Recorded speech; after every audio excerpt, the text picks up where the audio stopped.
உயிரோடை தமிழோடு இணைந்திருக்கிறீர்கள். ILC தமிழ் உயிரோடை தமிழில் அன்பர்களே, அரசியல் களம். இன்றைய அரசியல் கள நிகழ்ச்சியில் தாயகத்திலிருந்து தாயக உதவியாளர் இராமேதரன் இணைகின்றார். வணக்கம் இராமேதரன்.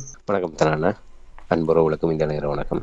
இன்னொரு அரசியல் கள நிகழ்ச்சியில் இணைந்திருக்கணும். உங்களுக்கு வணக்கத்தை தெரிவித்துக் கொண்டு இன்றைய அரசியல் கள நிகழ்ச்சியில் முதலில் நாங்கள் ஐநா 60வது அமர்வில் நடைபெற்று தீர்மானம் நிறைவேற்றப்பட்ட விடயத்தை நிச்சயமாக தமிழர் தாயகத்திலிருந்து நீங்கள் எவ்வாறு பார்த்திருக்கிறீர்கள் என்ற விடயங்களை அறியப் போகின்றோம். வாக்கெடுப்புக்கு செல்லாமல் தீர்மானம் நிறைவேற்றப்பட்டதாக எல்லோரும் அறிந்த ஒரு விடயமாக இப்பொழுது தெரிய வந்திருக்கிற இந்த 60வது அமர்வின் பொழுது தீர்மானம் தொடர்பாக நீங்கள் அங்கே தாயகத்திலிருந்து எவ்வாறு இதை பார்க்கிறீர்கள், என்ன நிலைமை என்றதை நீங்கள் கூறுவீர்களா? ஐக்கிய நாடுகள் மனித உரிமை பேரவையினுடைய 60வது அமர்வு இதுவரை காலமும் இல்லாத அளவுக்கு மிகவும் ஒரு பலகீனமான நிலையை அது ஏற்படுத்தி இருக்கின்றான் நான் பார்க்கின்றேன். என்று சொன்னால் ஒரு மிக மோசமான நிலையிலே ஐநா மனித உரிமை பேரவையினுடைய நிலைமை ஒரு பரிதாபத்துக்குரியதாக மாறி இருக்கின்றது. எப்படியாவது தாங்கள் கொண்டு வருகின்ற தீர்மானத்தை வெற்றி பெற வைத்துள்ளோன்னு நிறைவேற்றிவிட வேண்டும். இதுதான் அவர்களுடைய சவாலாக இருந்தது. அந்த தீர்மானம் தோற்று போய்விடக்கூடாது, அது வாக்கெடுப்புக்கு வரக்கூடாது, வாக்கெடுப்புக்கு வராமலே அது தீர்மானம் நிறைவேற்றப்பட வேண்டும். அதற்கு என்ன செய்ய வேண்டும் என்கிற அடிப்படையில் தான் இந்த 60வது அமர்வு திட்டமிடப்பட்டிருக்கின்றது. இந்த அமர்வு மட்டுமல்ல, கடந்த சில ஆண்டுகளாகவே இப்படியாகத்தான் இந்த அமர்வுகள் திட்டமிடப்படுகின்றது. இனப்படுகொலை, பொறுப்பு கூறல், இந்த பரிகார நீதி, இந்த விடயங்களை உள்ளடக்கியதாக ஐநா மனித உரிமை பேரவை தமிழ் மக்களுடைய விவகாரத்திலே கரிசனை காட்டுகின்ற விடயம் என்பது இவ்வாறான ஒரு பலகீனமான நிலைமையில்தான் கடந்த, நான் நினைக்கிறேன் 2015க்கு பின்னர் இந்த அணுகுமுறை தான் கை கொள்ளப்படுகின்றது.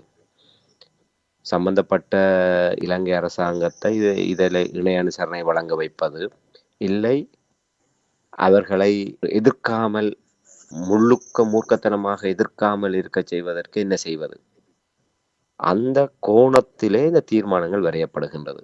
அந்த தீர்மானத்தில் இருக்கிற சொல்லாடல்கள் பயன்படுத்தப்படுகிறது. இலங்கை அரசாங்கத்தினுடைய ஒப்புதல் பெறப்பட வேண்டும். அதே நேரத்தில் இலங்கை அரசாங்கத்துக்கு முரட்டுத்தனமாக இலங்கை அரசாங்கத்துக்காக ஐநா மனித உரிமை பேரவை உள்ளிட்ட சர்வதேச மன்றங்களிலே முட்டுக் கொடுக்கின்ற மற்ற நாடுகளை சமரசப்படுத்தப்பட வேண்டும். இதுதான் அவர்களுடைய பிரதான நிகழ்ச்சி நிரல். பாதிக்கப்பட்ட தரப்பை பற்றி அவர்களுக்கு துள்ளி அளவும் கரிசனை இல்லை. அவர்களுடைய பிரதான இலக்கு என்பது இலங்கையை இணங்க செய்வது, இல்லை எதிர்க்காமல் பார்த்து கொள்வது, இலங்கைக்கு ஆதரவான நாடுகளை சமரசத்துக்குள்ளாக்குவது. அவர்கள் இந்த தீர்மானத்தை, இந்த முன்னெடுப்புகளை எதிர்க்காத வகையிலே, ஆதரிக்காவிட்டாலும் பரவாயில்லை, எதிர்க்காமலே இருந்தாலும் பரவாயில்லை என்கின்ற அளவிலே அவர்களை திருப்திப்படுத்துவது. ஒருபோதுமே கொலைகாரனையும் குற்றவாளியையும் திருப்திப்படுத்தி அவனை ஒப்புதல் நிலைக்கு கொண்டு வருவதற்காக எந்த ஒரு நீதியும் படைப்பதில்லை. சட்டத்தினுடைய பார்வையிலே சாட்சியங்கள் விசாரிக்கப்பட்டு அந்த சாட்சியங்களினுடைய அடிப்படையிலே அங்கே தீர்ப்பு வழங்கப்படுகின்றது. அந்த தீர்ப்பு வழங்கப்படுகின்ற போது அந்த விசாரணையின் அடிப்படையில் நீதி நிலைநாட்டப்படுகின்ற ஒரு இலக்கு மட்டும்தான் இருக்கின்றது.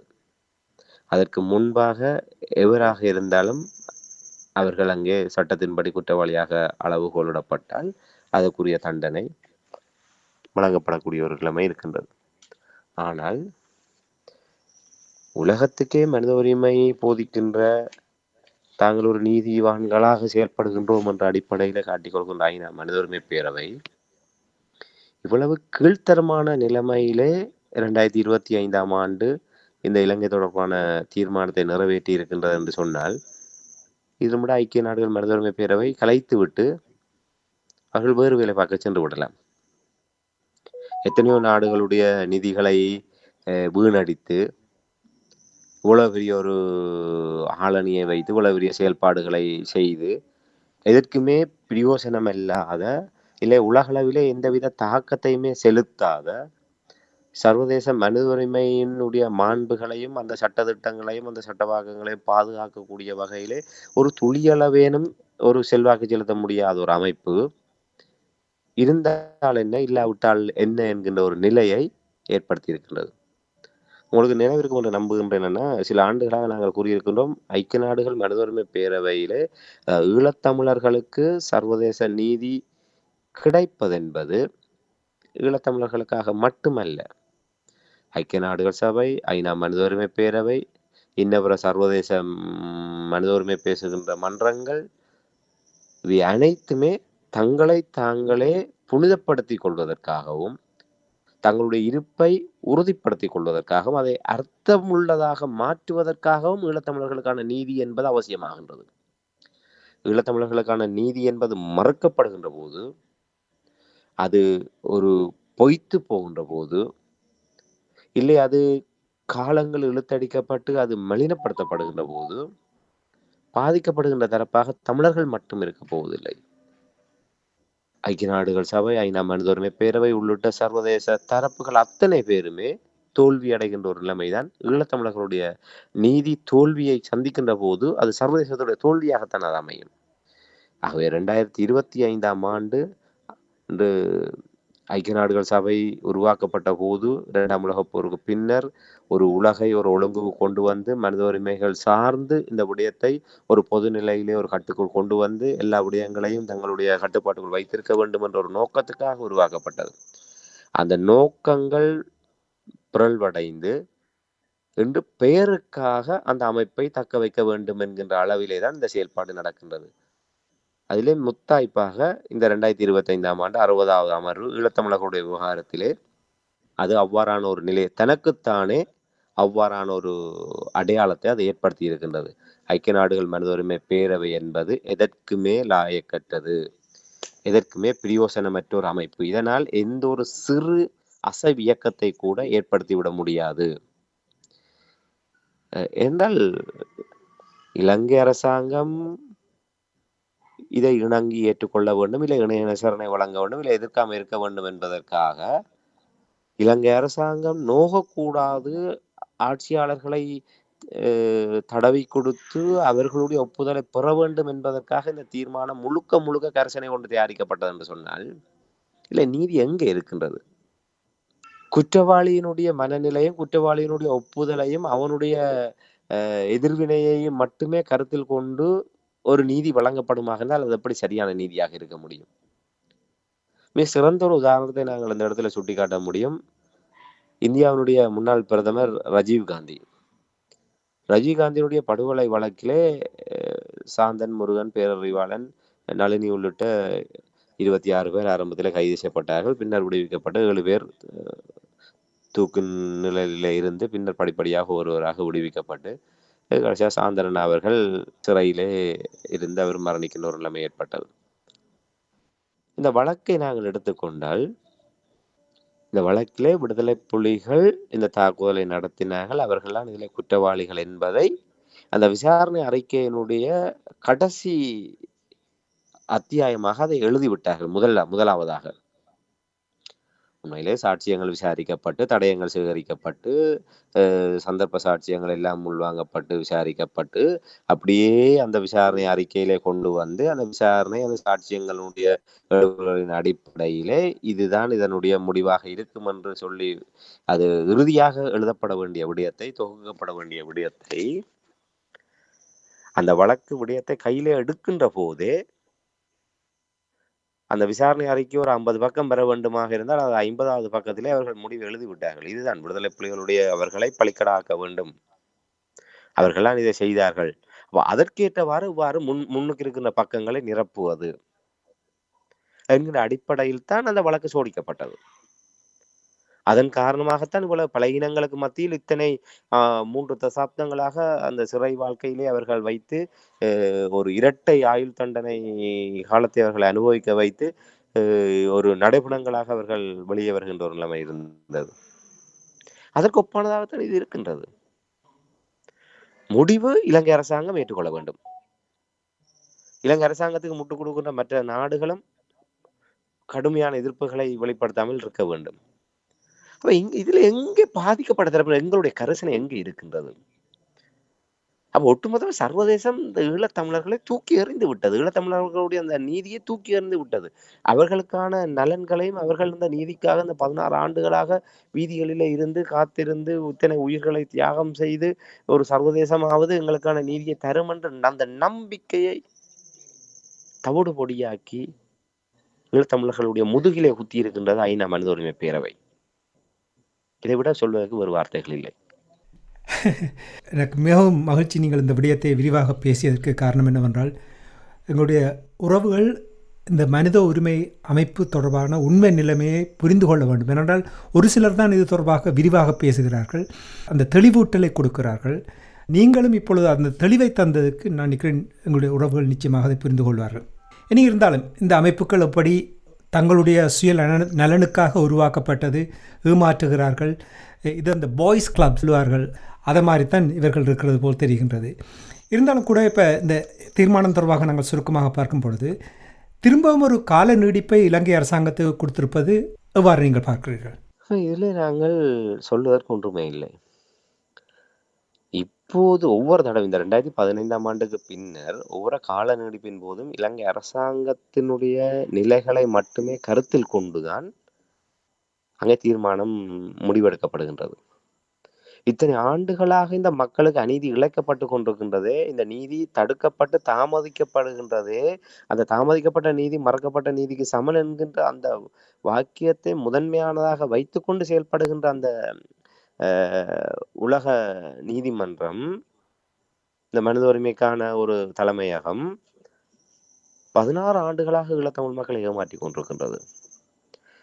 ஏற்கனவே கால நீடிப்பு கொடுத்த போது அதிலே அடையப்பட்ட முன்னேற்றங்கள் என்ன? ஒவ்வொரு தடவையும் நீங்கள் எடுத்து பார்த்தா 2015ஆம் ஆண்டிலிருந்து ஒவ்வொரு தடவையும் எடுத்து அந்த கால நீடிப்பை வழங்குகின்ற போது சில வார்த்தை பிரயோகங்களால் மாறி இருக்கின்றது. சாராம்சம் ஒன்றுதான். இந்த அரசாங்கம் முன்னேற்றகரமான சில விடயங்களை செய்திருக்கின்றது, ஆறுதல் அளிக்கின்றது, நம்பிக்கை அளிக்கின்றது. மேலும் முன்னேற்றகரமான விடயங்கள் இதில் இடம்பெற வேண்டும் என்று நாங்கள் எதிர்பார்க்கின்றோம். தங்களுடைய கரிசனையை இந்த அரசாங்கம் கருத்தில் எடுத்துக்கொண்டு இந்த காலப்பகுதிகளில் இந்த விடயங்களில் முன்னேற்றம் காண வேண்டும். இதுதான் அவர்களுடைய அடிப்படை. ஏற்கனவே நாங்கள் கூறியதை போன்று ஜெனீவா என்பது ஒரு மாயமான்.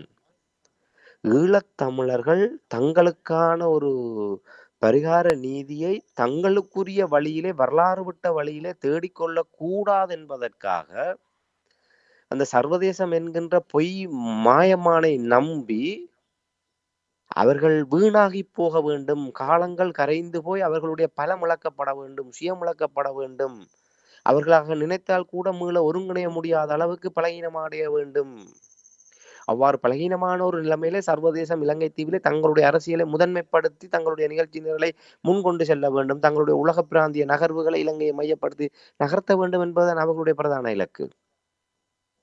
அதை நோக்கி அவர்கள் இந்த கால நீடிப்புகளை அவர்கள் வழங்கி கொண்டிருக்கின்றார்கள். அந்த கால நீடிப்பினுடைய ஒரே ஒரு உள்ளார்ந்த நோக்கம் என்ன? இலங்கையினுடைய ஆதரவை பெறுவது.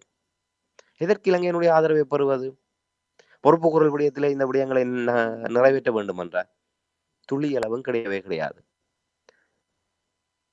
உண்மையிலே நேர்மையாக இந்த கால நீடிப்பு வழங்கப்பட வேண்டுமாக இருந்தால் 2 ஆண்டுகள் கால நீடிப்பு வழங்கப்பட்டிருக்கின்றது. 60வது அமர்வு, நினைக்கிறேன் 67வது அமர்வு வரை இதற்கான கால நீடிப்பு வழங்கப்பட்டிருக்கின்றது. அடுத்த அமர்வு மார்ச் மாதத்திலே இடம்பெறப் போகின்றது. அதுக்கு அடுத்த அமர்வு ஜூன் மாதம் 2026 ஜூன் நடைபெறும், 2026 செப்டம்பர் நடைபெறும். ஆகவே இப்படியான அமர்வுகள் எல்லாம் நடைபெற்று கொண்டிருக்கின்ற போது கால நீடிப்பு ஒரு ஆக்கப்பூர்வமானதாக இருக்க வேண்டுமாக என்ன செய்ய வேண்டும்? ஒரு விடயத்தை, பயங்கரவாத தடை சட்டமாக இருக்கட்டும், அரசியல் கைதிகளுடைய விடுதலையாக இருக்கட்டும், வலிந்து காணாமலாக்கப்பட்ட ஒரு விவகாரமாக ஏதாவது ஒரு விடயத்தை முதன்மைப்படுத்தி வருகின்ற மார்ச் இந்த அமர்வுக்கு முன்னதாக இலங்கை அரசாங்கம் இந்த விடயத்திலே மிக மிக முக்கியமாக ஒரு காத்திரமான முன்னேற்றத்தை வெளிப்படுத்தி ஆக வேண்டும். அடுத்த செப்டம்பர் அமர்வுக்கு முன்னர் இந்த விவகாரத்திலே ஒரு ஆக்கப்பூர்வமான ஒரு காத்திரமான நிலைப்பாட்டை இலங்கை அரசாங்கம் வெளிப்படுத்தி ஆக வேண்டும். இப்படியான ஒரு கால எல்லை நிர்ணயம் செய்யப்பட்டு அந்த கால நீடிப்பு வழங்கப்படுமாக இருந்தால் நாங்கள் தலை சாய்த்து நன்றியுடன் ஐநா மனித உரிமை பேரவையை நாங்கள் பார்க்க முடியும். இது எதுவுமே இல்லாமல் வெற்று காகிதத்திலே கையெழுத்து வைத்து கொடுத்ததை போன்று 2 ஆண்டுகள் குருட்டுத்தனமாக அவர்களுக்கான வாய்ப்பு வழங்கப்பட்டிருக்கின்றது. அடுத்த 2028ஆம் ஆண்டு இந்த 2 ஆண்டு முடிந்து 67வது அமர்வு வருகின்ற போது நிச்சயமாக இதைவிட மோசமான ஏதோ ஒரு நிலைமை இலங்கை தன்னை ஒரு அனுதாபத்துக்குரியதாக காட்டிக்கொள்வதற்கான வாய்ப்பை அது உருவாக்கி கொள்ளும். அப்போது அதை முதன்மைப்படுத்தியதாக மீண்டும் ஒரு கால நீடிப்பை சர்வதேசம் வழங்குவதற்கான வாய்ப்புகள் இருக்கின்றது. கால நீடிப்பு என்பது குற்றமுளைத்தவர்களை தப்ப வைத்து பாதிக்கப்பட்ட தரப்பை ஒரு உளச்சூர்வுக்கு உள்ளாக்கி அவர்களை அந்த நீதியினுடைய வலிமையிலிருந்து அவர்களை குறைத்து அவர்களை அந்த போராட்டத்திலும் தாங்களாகவே விலக வைத்து சர்வதேசம் தனக்கான நெருக்கடிகளை மெல்ல மெல்ல இல்லாமல் செய்து ஈழத்தமிழ் மக்களுடைய விவகாரத்தை முதன்மைப்படுத்தியதாக திரைமறைவிலே பேசப்படுகின்ற தங்களுடைய விவகாரங்களை நேரடியாகவே பேசுகின்ற ஒரு வறுமை நிலைமைக்கு கொண்டு வருவதுதான் அவர்களுடைய நோக்கம். இப்போதே பாருங்கள், இப்போதே தமிழ் மக்களுடைய விவகாரம் என்பது புறமொதுக்கப்பட்டு விட்டது.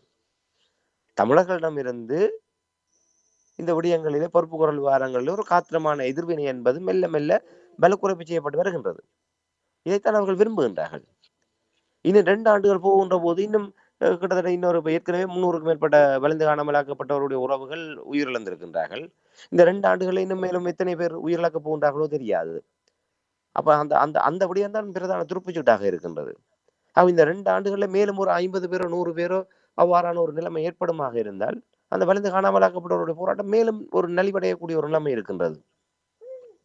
ஆகவே இந்த கால நீடிப்பு என்பது ஒரு பாதிக்கப்பட்ட தரப்பினருக்கு வலி சேர்க்கக்கூடிய வகையிலோ ஆறுதல் அளிக்கக்கூடிய வகையிலோ இல்லை எங்களுடைய அந்த நீதிக்கான போராட்டத்தை ஒரு நம்பிக்கையளிக்கக்கூடிய வகையிலோ அல்லாமல் குற்றமுளைத்த தரப்பை ஆசுவாசப்படுத்தி அவர்களுக்கான ஒரு அவகாசத்தை வழங்கி சர்வதேசம் முற்றிலுமாக தனக்கான வெளியக நெருக்கடிகளிலிருந்து தன்னை விடுவித்துக் கொண்டு சுயாதீனமாக இந்த நாடுகளோடு தங்களுடைய உறவுகளை மேற்கொள்வதற்கான ஒரு உபாயமாகத்தான் இந்த கால நீடிப்பை அவர்கள் வழங்கிய அந்த அணுகுமுறையை நான் பார்க்கின்றேன். இது எங்களை பொறுத்தவரையில நாங்கள் எந்த விதத்திலுமே ஒரு ஆக்கப்பூர்வமானதாக எடுத்துக்கொள்ளக்கூடிய ஒரு விடயமே அல்ல. ஆகவே ஐநா மீண்டும் ஈழத்தமிழர்களை மிக பலமாக முதுகில குத்தி இருக்கின்றது என்பதைத்தான் இந்த இடத்துல ஆணித்தரமாக மீண்டும் கூற முடியும். உண்மை நிலையை எங்களுடைய உறவுகளுக்கு நீங்கள் தெரியப்படுத்தியதற்காக நன்றி. இதே நேரத்தில் ஐநாவுடைய நிலைப்பாடு தொடர்பாக நீங்கள் எவ்வாறு பார்க்கிறீர்கள் கூறினீர்கள். சாணக்கியன் சுமந்திரன் தரப்பினர் தீர்மானத்துக்கு எதிராக போர்க்கொடி தொடுத்திருக்கிறார்கள். என்ன காரணத்துக்காக? அவர்கள் இந்த தமிழ்நாட்டினுடைய முன்னாள் முதலமைச்சர் கருணாநிதியினுடைய வாரிசுகளாகத்தான் அவர்களை நாங்கள் பார்க்க முடியும். சொல்வார்கள், கல்யாண வீடாக இருந்தால் மணமக்களாக இருக்க வேண்டும், ஒரு துக்க வீடாக இருந்தால் பிணமாக இருக்க வேண்டும் என்பது கருணாநிதி அவர்களுடைய ஒரு மாறாத நிலைப்பாடு. ஏனென்று சொன்னால் அவருக்கு மாலை விழ வேண்டும், பாராட்டுகள் கிடைக்க வேண்டும், அந்த விழாவினுடைய முதன்மை நாயகனாக தான் இருக்க வேண்டும். ஆகவே ஒரு திருமண நிகழ்வாக இருந்தால் மணமக்கள்லாம் அந்த விழாவினுடைய முதன்மை கதாநாயகர்களாக இருப்பார்கள், அவர்களுக்கு தான் முதல் மரியாதை. செத்த வீடாக இருந்தால் அங்கே உயிரிழந்தவருக்கு தான் மரியாதை. ஆகவே அங்கே பிணமாக இருந்தால்தான் அந்த மரியாதை கிடைக்கும். ஆகவே கருணாநிதியை பொறுத்தவரையிலே அவருடைய அணுகுமுறை அவ்வாறுதான். திராவிட அரசியல் என்பது அவ்வாறு எதிர்கட்சியாக இருக்கின்ற போதுதான் தண்டவாளத்திலே தலை வைத்து படுப்பது உள்ளிட்ட பல்வேறு உணர்ச்சிகரமான போராட்டங்களை எல்லாம் செய்வார்கள் ஈழத்தமிழர்களுக்காக. ஆட்சியில் இருக்கின்ற போதுதான் ஈடுபடுறதுக்கு அதை மறந்து விடுவார்கள். மறந்து விட்டால் ஏமாற்று அரசியலை நடத்துவார்கள். பின்னர் மக்கள் 5 ஆண்டுகளுக்கு ஒரு தடவை அவர்களுக்கு ஒரு ஓய்வை கொடுக்கின்ற போது எதிர்கட்சியாக வந்ததுக்கு பிற்பாடு அவர்கள் வீச்சு காட்டுவார்கள். அதே போன்றான் சுமந்திரன் தரப்பினரும் அவர்களுடைய இது அப்படியே அவர் கருணாநிதியினுடைய அந்த தமிழின துரோக அந்த வரலாற்றினுடைய அடிச்சுவட்டிலே இவர்களும் பயணித்துக் கொண்டிருக்கின்றார்கள். மக்கள் தங்களுக்குரிய ஒரு ஏகோபித்த ஆணையை வழங்கி அதன் ஊடாக தமிழ் தரப்பினுடைய ஒரு வகிபாகத்தின் ஊடாக ஒரு சரியான ஒரு தீர்வு திட்டத்தை நோக்கி நகர்த்த வேண்டிய நேரத்திலே இதே இப்போ இன்று சாணக்கியன் அவர்கள் சர்வதேசம் மாற்றி விட்டது. இலங்கை அரசாங்கம் வாக்குறுதிகளை தொடர்ச்சியாக நிறைவேற்ற தவறி வருகின்றது. இப்போது அவர்களுக்கு கொடுக்கின்ற இதை சர்வதேசம் புரிந்து கொள்ள வேண்டும் என்றால் 2015ஆம் ஆண்டிலிருந்து எல்லோருக்குமே தெரிந்த விடயம்.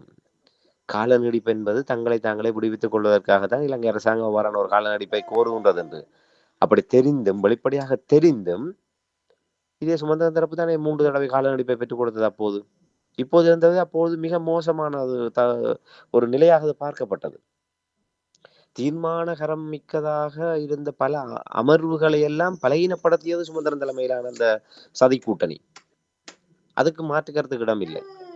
அப்படி இருக்கின்ற போது இப்போது சாணக்கியன் வந்து பேசுகின்றார் என்றால் அவர்களுக்கு இப்போது அரசியல் இல்லை. தங்களுக்கான அரசியல் இல்லாத காரணத்தினால் இந்த விடயங்களை எதிர்க்க வேண்டியவர்களாக இருக்கின்றார்கள். இல்ல சுமந்திரன் ஒரு பக்கம் சென்று ஒரு சேம் சைடு கோல் போடுவதை போன்று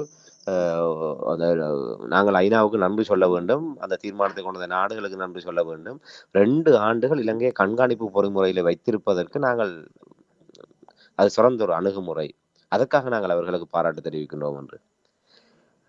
ஐயா, உங்களோட தலைமத்துவத்துல நீங்க ரணிலின் பொக்கருக்குள்ளே மைத்திரியின் பின்பொக்கருக்குள்ளே இருந்து கொண்டு 4.5 ஆண்டுகள் முட்டு கொடுத்த காலத்துல இதே போன்ற கால நீடிப்பை பெற்றுக் கொடுத்து இலங்கை அந்த கண்காணிப்புக்குள்ள வைங்க. அப்ப இப்படியான வியாக்கியானங்களை தான் சொன்னீங்க. கால நீடிப்பு என்பது தப்பிப்பதற்கல்ல, சர்வதேச கண்காணிப்பை நீடிப்பதற்கான ஆணை அது, பிரேரணை அது. ஆகவே இலங்கையில சர்வதேச இந்த 2015ஆம் ஆண்டுக்கு பின்னரான இத்தனை ஆண்டுகளிலே இந்த கண்காணிப்பு, சர்வதேச கண்காணிப்பு நீடிக்கப்பட்டதன் ஊடாக இந்த பொறுப்புக்கூறல் பொறிமுறையிலே ஒரு அங்குலமேனும் முன்னேற்றம் ஏற்பட்டது என்று யாராவது கூற முடியுமா? மேலும் மேலும் மேலும் பலகீனப்பட்டு பாதிக்கப்பட்ட தரப்பை முற்றிலுமாக புறமுதுக்குகின்ற நிலையிலே கொண்டு வந்து நிறுத்தி இருக்கின்ற நிலையிலே மேலும் 2 ஆண்டுகள் காலநடிப்பு வழங்கியதை நாங்கள் நன்றி கூற கடமைப்பட்டிருக்கின்றோம் என்று சொன்னால், அவர்கள் இப்போதும் சிங்களத்தின் குரலாக பேசுவதற்கு அவர்கள் எந்தவித வெக்கம், மானம், ரோஷம் இல்லாமல் அந்த சிங்களத்தினுடைய குரலாக ஒலித்துக் கொண்டு ஏற்கனவே தமிழ் தேசிய கூட்டமைப்பை சிங்கள தேசிய கூட்டமைப்பு ஆக்கியவர்கள் இப்போது தமிழரசை சிங்கள அரசு கட்சியாக மாற்றி அதை இப்போது அவர்கள் சிங்கள அரசினுடைய கூடாரமாக மாற்றி கொண்டிருக்கின்றார்கள். ஏன்னா இப்ப அவர்கள் 2 பேருமே சிங்கள சம்பந்திகள், சிங்களத்தோடு மிக நெருக்கமான உறவை கொண்டிருப்பவர்கள். அவர்கள் அதை வெக்கப்பட போவதில்லை. அவர்களுக்கு அதை எந்தவித ஒரு குற்ற உணர்வையும் அவர்களுக்கு கொண்டு வர போவதில்லை. அவர்களுடைய எதிர்ப்பெல்லாம் நாங்கள் ஒரு பொருட்டாக கருத வேண்டிய அவசியம் இல்லை. அவர்கள் அதை விட வேறு விதமாக கதைத்தான் ஆச்சரியப்பட வேண்டும். என்றால் அவர்களுக்கு எதிர்ப்பதன் ஊடாகத்தான் அவர்கள் என்றால் இந்த அரசியலை கொண்டு நகர்த்த முடியும். ஆகவே இலங்கை அரசாங்கத்துக்கு எதிராக கதைப்பதை போன்று இவர்கள் கதைப்பது என்பது இது ரணில் தரப்பினருடைய அந்த நிகழ்ச்சி நிரலின் அடிப்படையிலே அனுர அரசாங்கத்துக்கு ஒரு நெருக்கடி ஏற்படுத்த வேண்டும் என்பதற்காக. அதற்காக தான் அவர்கள் இந்த விடயங்களை பேசுகின்றார்கள். அதாவது ஜெனீவாவிலே அனுர அரசாங்கத்துக்கு இருக்கின்ற சவால், இப்ப இன்று சிங்கள ராஜதந்திரிகள் சிங்கள மட்டத்தில் இருப்பவர்கள் அன்னூர் அரசாங்கத்துக்கு நச்சான்று பத்திரம் வழங்குவார்கள். சர்வதேசத்தை வென்று விட்டார்கள், சர்வதேச நெருக்கடிகளை முற்றுமுழுதாக இல்லாமல் செய்து இலங்கை அரசாங்கத்தை பாதுகாத்து விட்டார்கள். மிகப்பெரிய ஒரு வெளிவார துறை வந்து மிக சாமர்த்தியமாக இந்த விடயங்களை கையாண்டிருப்பது என்று சிங்களம் தங்களை மெச்சிக்கொள்ளும்.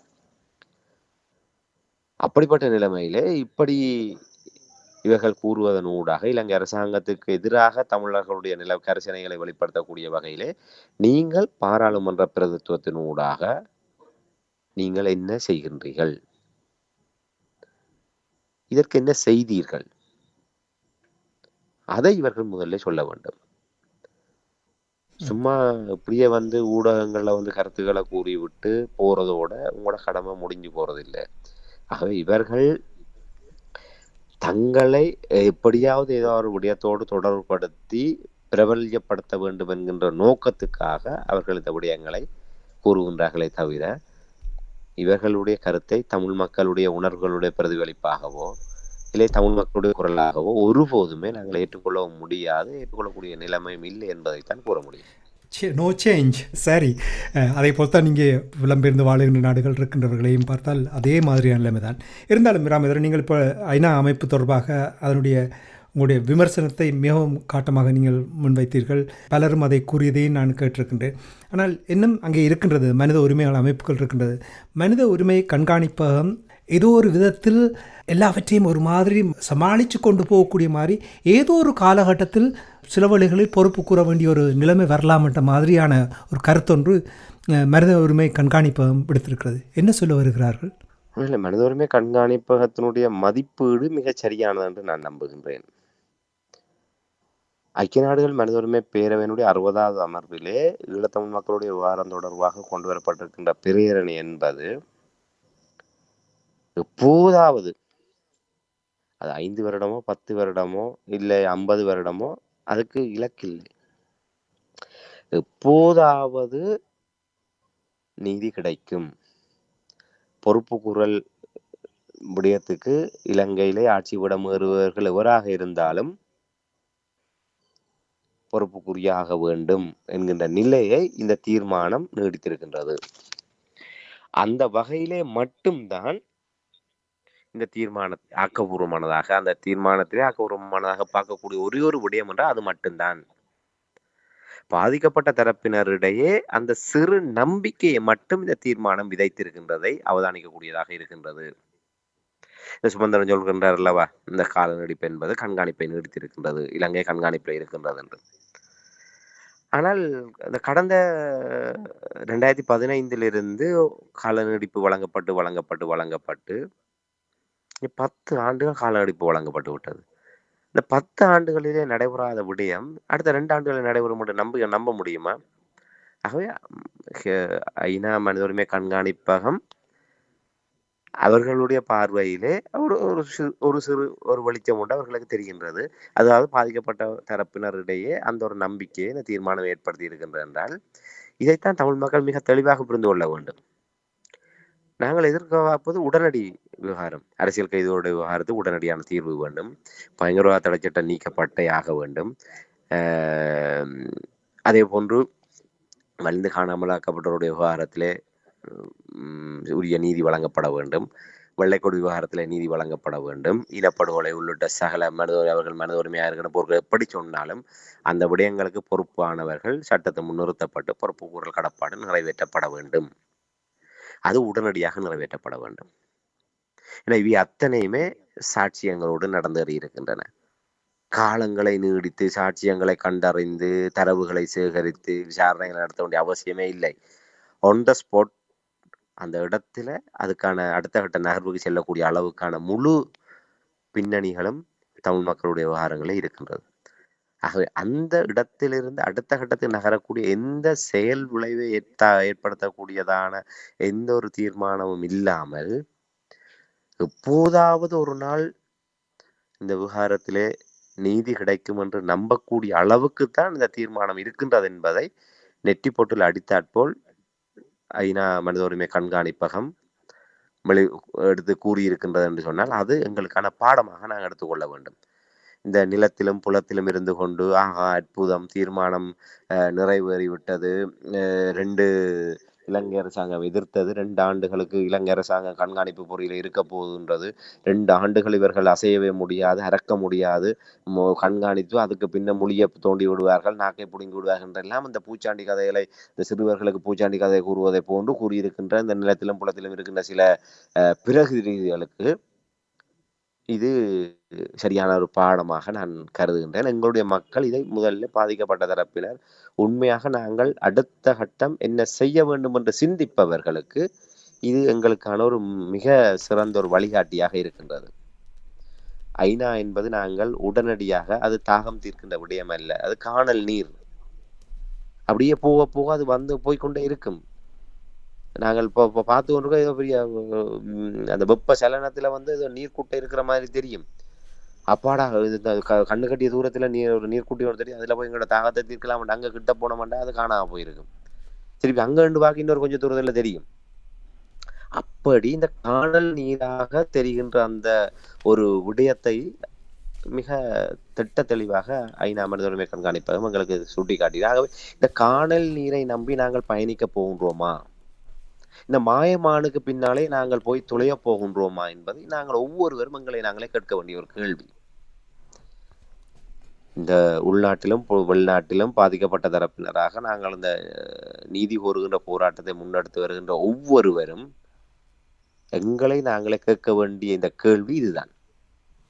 அந்த கேள்வியை கேட்பதற்கான ஒரு அடித்தளத்தை அவர்களுடைய அந்த அவதானிப்பு அறிக்கை வெளிப்படுத்தி இருக்கின்றது. ஆகவே நாங்கள் அந்த கேள்விக்கான விடையை நாங்கள் காண்கின்ற போதுதான் மீண்டும் இன்னொரு 16 ஆண்டுகள் நாங்கள் நம்பி ஏமாறப் போகின்றோமா, அடுத்தடுத்த காணல் நீர் அந்த வெப்ப சலனத்தை நம்பி நாங்கள் அப்படியே போகின்றோமா, இல்லை உண்மையான ஒரு நீர்நிலையை தேடி நாங்கள் நீதியை தேடி நாங்கள் செல்ல போகின்றோமா என்பதை நாங்கள் தீர்மானிக்க வேண்டிய இடத்துல இருக்கின்றோம். ஆக இப்போது இன்று 2025ஆம் ஆண்டு அக்டோபர் மாதம் 8ஆம் தேதி நாங்கள் உரையாடி கொண்டிருக்கின்றோம் என்று சொன்னால் இன்றைய நாளிலே இதுதான் எங்களுக்கான நிதர்சனமான நிலைமை. திரும்பி பார்க்கின்ற போது எங்களுக்கான ஒரு படிப்பினை எங்களுக்கான ஏமாற்றம் எல்லாமே எங்களுக்கான மிகப்பெரிய ஒரு வரலாறாக விரிந்து நிற்கின்றது. அடுத்து வைக்க போகின்ற அடுத்த இந்த 9ஆம் தேதி பிறக்கின்ற போது எங்களுக்கான புதிய பயணம் என்பது எப்படியான திசையில் இருக்க போகின்றது என்பதை தீர்மானிக்க வேண்டியவர்களாக நாங்கள் இருக்கின்றோம். எனக்கு நல்ல ஞாபகம் இருக்கிறது. 2 ஆண்டுகள் 3 ஆண்டுகளுக்கு முன்னதாக இதே மாதிரி நாங்கள் உங்களோடு உரையாடினோம் இந்த தீர்மானம் வந்த பொழுது. எப்படி நாங்கள் மாறப்போகிறோம்? அதான் மக்கள்லாம் பாதிக்கப்பட்ட தரப்பினர் எங்களுடைய அரசியலை நாங்கள் எங்களுக்கானதாக மாற்ற வேண்டும் என்று பாதிக்கப்பட்டவர்கள் என்று பாருங்கள், வலிந்து காணாமல் ஆக்கப்பட்டவர்களுடைய பலம் என்பது இவ்வாறு குறைந்திருக்கிறது என்று இதற்கு முன்னர் சில ஆண்டுகளுக்கு முன்னர் பார்த்தீர்களானால் ஒவ்வொரு ஆண்டும் கிளிநொச்சியாக இருக்கட்டும் இல்லை வேறு எங்க ஒவ்வொரு இடங்களிலே அந்த மிகப்பெரிய ஒரு பெருந்திரள் போராட்டம் என்று சொன்னால் வடகிழக்கு தழுவியதாக அந்த கொரோனா காலத்தில் அதற்கு பின்னர் பொருளாதார நெருக்கடியான காலத்தில் கூட மிக பெரும் எண்ணிக்கையானவர்கள் வடக்கு கிழக்கில் இருந்து ஒன்றிணைந்து ஆயிரக்கணக்கானவர்கள் அந்த எங்கே எங்கே உறவுகள் எங்கே என்கின்ற அந்த நீதிக்கான போராட்டத்திலே அணிதிரண்டிருப்பதை நாங்கள் பார்க்கிறோம். இன்று அப்படியான பெருந்திரள் போராட்டம் ஒன்றை செய்ய முடியாத அளவுக்கு நிலைமை ஒரு பின்னடைவை சந்தித்திருக்கின்றது. எங்காவது ஒரு இடத்திலே அடையாள ஒரு போராட்டத்தை நடத்துகின்ற அளவுக்கு தான் நிலைமை இருக்கின்றது என்று சொன்னால் இதற்கெல்லாம் காரணம் அதை பிளவுபடுத்திய எங்களுடைய அரசியல். அந்த அரசியலை நாங்கள் சரி செய்ய வேண்டும். அதைவிட எங்களுடைய குரலாக ஒழிக்க வேண்டிய இடங்களில் ஒழிக்கக்கூடிய எங்களுடைய மக்கள் பிரதிநிதித்துவம் என்பது மறுவாசிப்புக்கு உள்ளாக்கப்பட வேண்டும். அது சரியானவர்கள் அந்த பிரதிநிதித்துவத்தின் ஊடாக எங்களுடைய குரலாக பாதிக்கப்பட்டவர்களுடைய குரலாக ஒழிக்கக்கூடிய அளவுக்கு நாங்கள் அந்த மாற்றங்களை கொண்டு வர வேண்டும். ஆக அந்த நிலை மாற்றங்கள் ஏற்படாத வரை நாங்கள் இதே பாதையில் தான் நாங்கள் இப்படியே பயந்து கொண்டிருக்க வேண்டியவர்களாக இருக்கின்றோம். பாதிக்கப்பட்ட தரப்பினர் தங்களை வருத்தி தங்களை இழந்து அவர்கள் வீதியில் இறங்கி போராடுவதும் அந்த போராட்டத்திலே வெள்ளை வேட்டிகளோடு இவர்கள் அரசியல் குளிர் காய்ந்து விட்டு செல்வதும் அதை தங்களுக்கான அடுத்த தேர்தலுக்கான ஒரு முதலீடாக்கி செல்வதும் தான் தொடர்கதையாகி கொண்டிருக்கின்றது. இதை நாங்கள் யார் அனுமதித்துக் கொண்டிருக்கிறோம்? நாங்கள் அனுமதித்துக் கொண்டோம். என்றாவது இப்படியான ஒரு போராட்டத்திலே நாங்கள் எவரையுமே இந்த போராட்டத்துக்கு இவர்கள் வந்து நிற்பதனால் எந்தவித பிரயோசனமும் இல்லை. இந்த வலிந்து காணாமலாக்கப்பட்டவருடைய உறவுகளாக இருக்கட்டும், நில விடுவிப்புக்கான போராட்டமாக இருக்கு, நாங்கள் சொல்ல வேண்டிய விடயம் எந்த ஒரு பாராளுமன்ற உறுப்பினரும் உங்களை நாங்கள் வாக்களித்து தெரிவு செய்தது நீங்கள் இங்கே படம் காட்டுவதற்காக அல்ல. உங்களுடைய அதிகாரத்தின் ஊடாக உங்களுடைய பதவிகளின் நிமித்தமாக நீங்க எந்தெந்த இடங்களில் எல்லாம் இந்த போராட்டத்தை கொண்டு செல்ல முடியுமோ அங்கு சென்று பேசுங்கள். அங்கிருந்து இதற்கான பதிலை பெற்றுக் கொண்டு வாருங்கள். அதை விட்டுவிட்டு எங்களோடு நின்று கொண்டு இந்த நாடகம் ஆடுவதற்கு யார் அனுமதிப்பது என்று நாங்கள் அவர்களை விரட்டி அடிக்கின்றோமோ, நாங்கள் அதற்காக அவர்களை அவமரியாதைப்படுத்த வேண்டிய அவசியம் இல்லை. மிக தெளிவாக அந்த போராட்ட அறிவிப்பு வருகின்ற போதே ஒரு மிக கண்ணியமான ஒரு அறிவிப்பை நாங்கள் விட்டுவிட வேண்டும். எங்களுடைய வாக்குகளால் தெரிவு செய்யப்பட்ட பாராளுமன்ற உறுப்பினராக இருக்கட்டும், வேறு எந்த பதவி நிமித்தமான எவரும் எங்களுடைய இந்த போராட்டத்துக்கு வர வேண்டாம். நீங்கள் இந்த போராட்டத்தினுடைய எங்களுடைய கோரிக்கை இதுதான். இந்த கோரிக்கையை உங்களுடைய பதவி நிமித்தமாக எந்தெந்த உச்ச எல்லைகளுக்கு கொண்டு சென்று இந்த கோரிக்கைகள் நிறைவேற்றுவதற்கு உங்களால் நடவடிக்கை எடுக்க முடியுமோ அதை செய்யுங்கள். அதை செய்து இதற்கு வலுப்படுத்துங்கள். நாங்கள் இங்கே உங்களுக்கு ஒரு உந்து சக்தியாக இந்த போராட்டத்தை நாங்கள் தொடர்ந்து முன்னெடுக்க நாங்கள் தயாராக இருக்கின்றோம். இந்த சில நாட்களுக்கு முன்னர் ஐநாவிலே காணாமலாக்கப்பட்டவருடைய விவகாரம் உள்ளிட்ட விடயங்கள் வருகின்ற போது செம்மணியிலே தொடர்ந்து சுழற்சி உற உண்ணாவிரத போராட்டத்தை நடத்தினார்கள். எங்களுடைய பாராளுமன்ற உறுப்பினர்களும் வெக்கமே இல்லாமல் அதில் போய் இருந்து விட்டு வந்தார்கள். என்ன தாக்கத்தை செலுத்த முடிந்தது? அந்த மக்களை பாதிக்கப்பட்ட மக்கள் வீதியில் தான் இருந்து போராட முடியும். அவர்களால் அதை தாண்டி போக முடியாது. அதை தாண்டி போகக்கூடியவர்களும் வீதியில இருந்து பாசாங்கு செய்வது எப்படி நாங்கள் அனுமதிக்க முடியும்? ஆகவே பாதிக்கப்பட்ட தரப்பினராகிய நாங்கள் இனிமேல் மிக தெளிவாக அதற்காக நாங்கள் அவர்களை ஒரு தகாத வார்த்தைகளால் பேசுவதோ இல்லை அடித்து விரட்டுவதோ அது எந்த விதமான ஆனால் வந்தால் அப்படியான நிலைமை ஏற்படும் என்பதை நாங்கள் முன்கூட்டியே அறிவித்து விட வேண்டும். அறிவித்து அவர்களுக்கான கடமையை செய்வதற்கு நாங்கள் நிர்பந்திக்க வேண்டும். அதை விட்டு அவர்களையும் நாங்கள் அழைத்து வைத்து அவர்களுக்கு முதல் மரியாதை செய்து அவர்களுக்கு அங்கே வைத்து அவர்களுடைய அரசியலுக்கான ஒரு அடித்தளத்தை ஏற்படுத்தி கொடுப்பதன் ஊடாக நாங்கள் திரும்ப நாங்கள் மாற்றப்பட்டு கொண்டு இருக்க போகின்றோம். இதைத்தான் நாங்கள் ஒவ்வொரு தடவையும் கூறிக்கொண்டிருக்கின்றோம். ஆகவே நாங்கள் உண்மையிலே 2025 அக்டோபர் 9 விடுகின்ற போது நிச்சயமாக தமிழர்களுடைய ஒரு அந்த விடுதலை அரசியலாக இருக்கட்டும், நீதிக்கான போராட்டமாக இருக்கட்டும், ஒரு புதிய திசை நோக்கி பயணிக்க வேண்டுமாக இருந்தால் உண்மையிலே மக்கள் உண்மையான ஒரு மாற்றத்துக்கான ஒரு தொடக்கத்தை மக்கள் மனங்களிலே விதைக்க வேண்டும். அது நிச்சயமாக அவ்வாறான ஒரு நிலைமையை நோக்கி நாங்கள் மாறாத வரை இந்த ஏமாற்றங்கள், இந்த முதுகில துரோகங்கள் அனைத்துமே தொடர்கதையாகத்தான் இருக்கும் என்பதைத்தான் இந்த இடத்திலே நாங்கள் கூறிய முடியும். உண்மைதான். நன்றி ராமேந்திரன். இவர்கள் ஏமாற்றுகிறார்கள் மட்டுமல்ல, தமிழர் தரப்பிலும் ஏமாற்றிக் கொண்டிருக்கிறார்கள். இதுதான் வேதனை அளிக்கின்றது. என்னவோ தமிழினம் தங்களுக்கு நீதி வேணும், மண்ணை பாதுகாக்க வேண்டும், இறமையை பாதுகாக்க வேண்டும் என்று சொன்னால் தமிழர்கள்தான் இதற்கான முயற்சியை எடுக்க வேண்டும், இதற்கான திட்டத்தை உருவாக்க வேண்டும். அந்த பாதையில் பயணித்தால் மட்டுமே தான் தமிழர்களுக்கு தீர்வு. இல்லையென்றால் ஒவ்வொரு வருடம், இப்போ எனக்கு நல்ல ஞாபகம் இருக்கிறது, குறைஞ்சபட்சம் உங்களோடு நான் 5-6 ஆண்டுகளாக ஒவ்வொரு தடவையும் இந்த அமர்வு வரும் பொழுது இந்த விடயத்தை பேசிவிட்டு அப்படியே கடந்து செல்வோம். இதைத்தான் எல்லோரும் செய்து கொண்டிருக்கிறார்கள். ஆனால் இங்கே மக்களுக்காக செயல்படுகிறோம் என்று சொல்லுகிறார்கள் இருக்கிறார்களானே, அவர்கள்தான் இதற்கு பதில் கூற வேண்டும் என்று கூறிக்கொண்டு இன்றைய அரசியல் கலை நிகழ்ச்சியை நாங்கள் இத்தோடு நிறைவு கொண்டு வந்து மீண்டும் இன்னொரு நிகழ்ச்சி இணைந்திருப்போம். அதுவரைக்கும் நன்றி, வணக்கம். நிச்சயமாக நன்றி, வணக்கம். எமது பார்வையாளர்களுக்கு வணக்கம். மக்களின் குரலாய் ஓங்கி ஒலிக்கும் இலக்கு மின்னிதழ் மற்றும் உயிரோடை தமிழ் வானொலி ஆகிய இவ்விரு ஊடகங்களும் உங்களைப் போன்ற எமது நேயர்கள் நண்பர்களின் ஆதரவிலேயே இயங்கி வருகின்றன. மிக குறைந்த பலங்களுடன் பல இடர்கள் மற்றும் தடைகளை தாண்டி பயணிக்கும் எமது ஊடகங்களின் பணிகள் மேலும் வளர உங்களால் முடிந்த நிதியுதவியை வழங்கி இன்னும் காத்திரமான செயற்பாடுகளை முன்னெடுக்க உதவுமாறு மிகவும் பணிவன்புடன் வேண்டி நிற்கின்றோம். உங்கள் பங்களிப்பு உங்களின் உரிமை குரலாய் ஓங்கி ஒலிக்கும். நன்றி.